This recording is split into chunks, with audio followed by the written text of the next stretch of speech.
Magsa-summer na naman nga mga kaipips at siguradong naghahanap na kayo ng mafu-food tripan ng masarap at murang halo-halo. At alam nyo ba mga kaipips, dito sa napuntahan ko ay talagang mag-i-enjoy kayo. Dahil bukod sa masarap na ang kanilang halo-halo, ang nilalagay pa nila mga ingredients dito ay talaga nga naman mga fresh fruits. Oo mga kaipips, tama kayo ng rinig, fresh fruits. At hindi lang yan mga kaipips dahil ang gamit nilang creamer dito ay sariling gawa din nila. Kaya nga mga kaipips, pag natikman nyo ang kanilang mga halo-halo dito ay siguradong babalik-balikan nyo to. O paano mga kaipips, tara at tikman na natin to. Yon mga kaipips, na nandito nga tayo ngayon sa loob ng Better Living mga kaipips. Dito lang yan mga kaipips sa kahabaan ng Saudi Arabia Street mga kaipips. Bali mga kaipips, corner lang yan ng Uruguay Street mga kaipips. At dinayo nga natin to mga kaipips. Ito nga yung R&B halo-halo, Taste of Davao Dessert Shop mga kaipips. At nabalitaan nga natin mga kaipips na yung mga dessert nila dito ay gamit nila yung fresh fruits mga kaipips. Dahil mga kaipips, dito sa gilid lang nila mga kaipips, nandito lang yung store nila ng kanilang fresh fruits, tapos yung mini grocery nila mga kaipips. Kaya mga kaipips, samahan nyo ako, tikman natin yung dessert nila dito mga kaipips. Tara! Yan mga kaipips, no?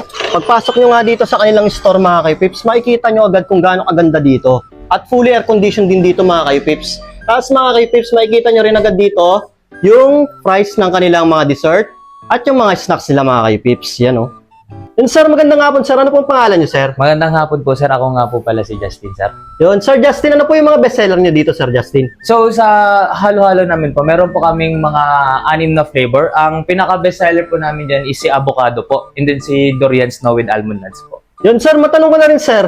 Ano po yung pinagkaiba ng mga halo-halo nyo dito doon sa mga kinakainan na natin ng halo-halo? So bukod po sa mga fresh yung ingredients na ginagamit namin sa aming mga halo-halo, yung creamer din po namin is homemade namin talaga. Kami po talaga gumagawa. Boss, matanong ko na din pala boss sa Justin bukod sa halo-halo, ano pa po yung mga foods nyo dito? Bukod sa halo-halo po, nag-offer din po kami ng mga iba't ibang klase ng snacks po. Ito, yun. Opo. Ang bestseller po namin din sa snacks sir is si Bake Mac po. Bake Mac. Yes. Yun. Sir Justin, matanong ko na lang din, anong oras nag-o-open tong store nyo? Nag-open po yung store namin po Monday to Sunday po, 9 a.m. to 9 p.m. po. Yun. Pwede ako maka-order sir ng bestseller nyo na halo-halo dito sir? Okay po. Umorder nga tayo sa kanilang mga kaipips ng kanilang Mango Graham Delight na nagkakahalaga lang ng 119 pesos. Yan. Kita nyo naman kung gaano ka-solid yan. Ganon din mga kaipips at umorder din tayo ng kanila ditong bestseller, yung kanilang Durian with almonds. Yan. Nagkakahalaga lang to ng 129 pesos. At hindi lang yung mga kaipips dahil meron din sila ditong snacks. Meron sila ditong Bake Mac na nagkakahalaga ng 129 pesos lang din mga kaipips. Yan o. Okay, creamy yan. So mga kaipips, tikman natin yan. Start na natin dito sa kanilang Mango Graham Delight mga kaipips. Yan, alisin na natin ito mga kaipips Tignan nyo ito mga kaipips. Yan.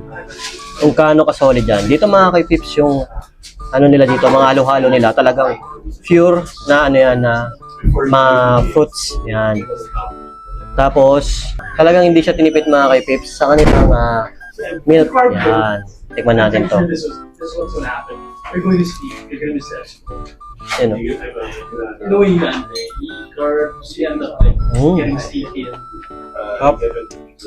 Ang tamis ng mango nila dito.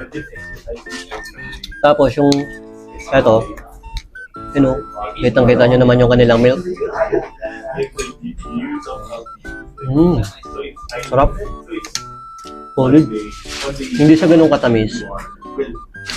Tama lang yung tamis niya. Bali yung nagdadagdag lang ng tamis sa kanya yung mga fruits niya. Sarap. Solid yung lasa dito mga kaibigan. Mag-enjoy talaga kayo dito. Tsaka mura pa. 119 pesos lang to.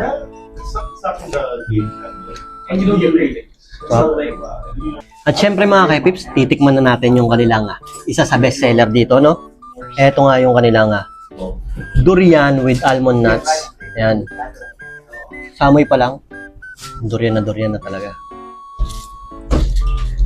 Yan, tingnan muna natin to syempre.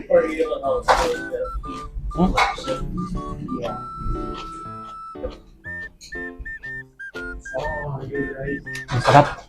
Dito nga mga kaipips. Hindi ka man mahilig sa durian, mapapakain ka dito. Ang sarap.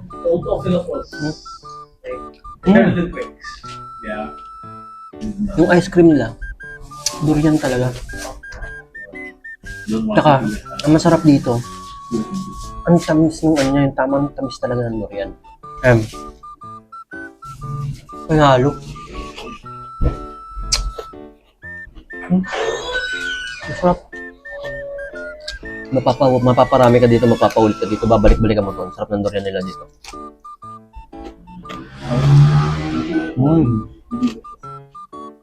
Solid. Talagang creamy. Pati yung, ayan o.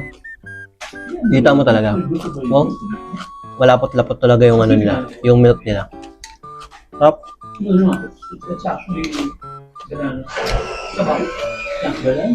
Sarap.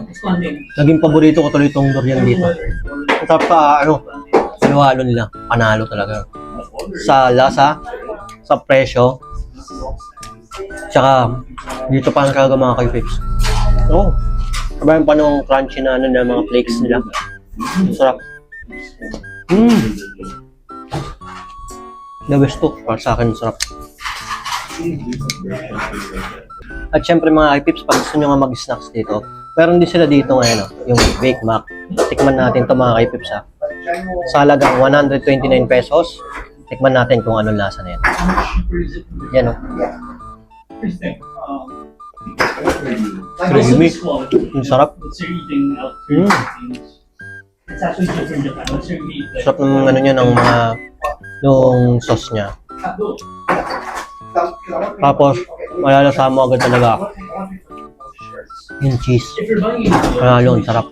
At yun mga kay-pips, na pag nakikrave nga kayo ng gantong halo-halo, tapos yung Bake Mac, dito lang yung mga kay-pips sa may R&B halo-halo. Dito lang yung mga kay-pips sa loob ng Better Living. Dito sa may kahabaan ng Saudi Arabia Street, corner ng Uruguay Street mga kay-pips. So ano pang hinihintay nyo mga kay-pips? Puntahan nyo na to at tikman nyo ang kanilang mga foods dito at halo-halo. Solid at masarap.